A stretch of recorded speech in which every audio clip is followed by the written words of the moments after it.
Tell a story, and I swear it won't take long. Just sit back while I regale you with the tale of Tilted Tom. His parents met in 1980. His father, taller than his mom. And with their genes, they made a baby with one leg short and one leg long. That boy would be known as Tilted Tom. You see, because his legs were different lengths, Tom was tilted 10 degrees, like a girl with an A cup on one side, and on the other, triple D's. I actually ran into Tom while at the store the other night.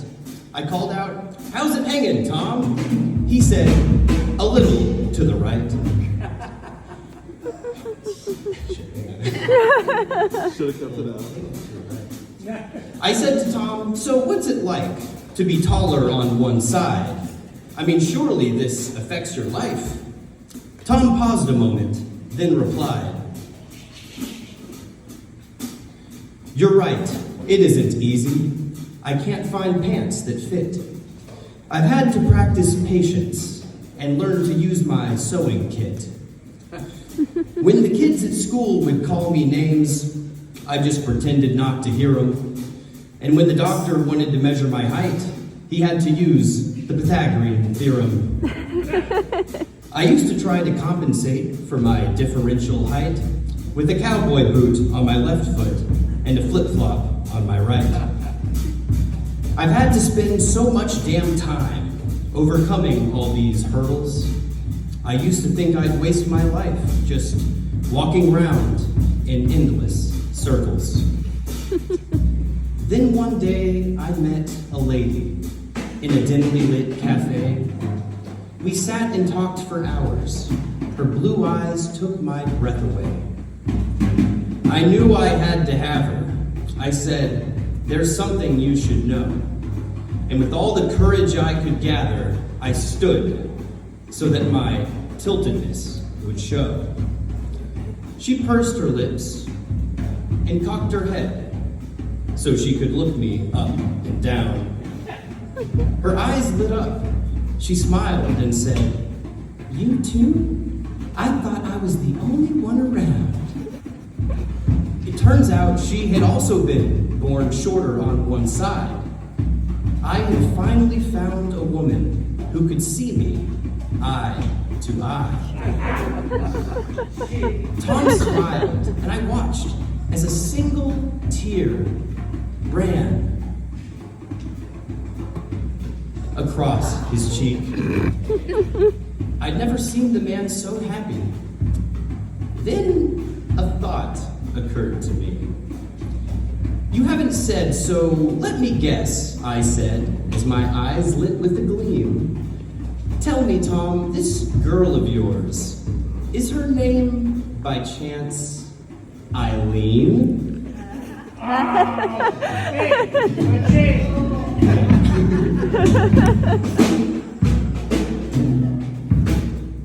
Tom said, "No, her name is Susan." "You ableist piece of shit!"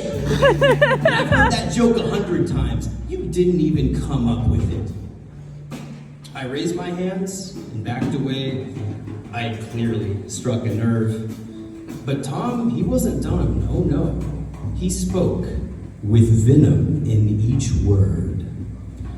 "You're one to talk, you stumpy fuck. You're the smallest guy in town. Hell, your legs are so damn short, they barely reach the ground."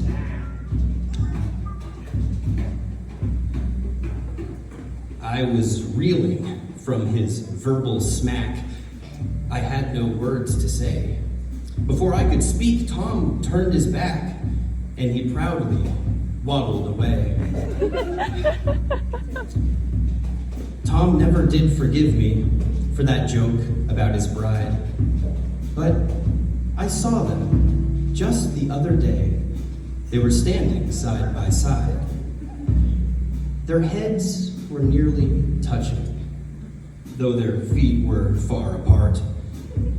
As they stood leaning on each other, I felt a stirring in my heart. So I walked over to them and I said, Tom, I know you hate me, and I don't want any trouble. But I must say, I have never seen such a cute couple. Aw. Thank you.